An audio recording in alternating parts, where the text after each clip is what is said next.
Totoo talaga. Kasi ang goal niya talaga, syempre, bukod sa sarili niya, bukod sa mag-earn siya, makahelp talaga ng tao. Kaya alam ni Lord yung heart niya, kaya sobrang siyang binibless. And sobrang swerte ko kay Dan, hulog talaga siya ng langit sa akin.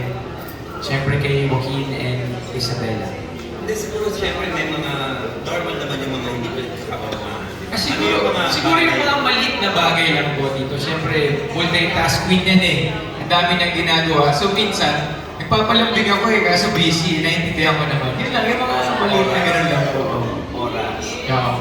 Kiss, sige nga. Tsaka nag-aaway kami sa pagkain. Tulad na.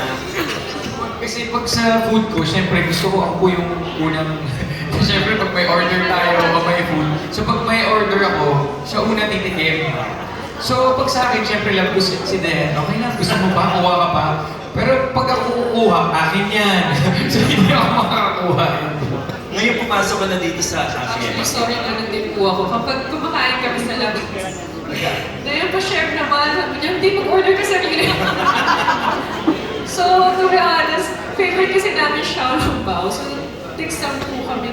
Well, too much information, pero ganun kami kakulong.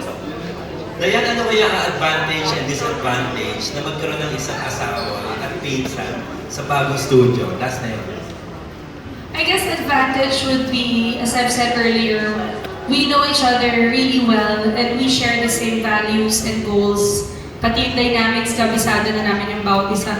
Disadvantage would be siguro yung tinatawag natin na familiarity bridge contempt since talagang magkakakilala na.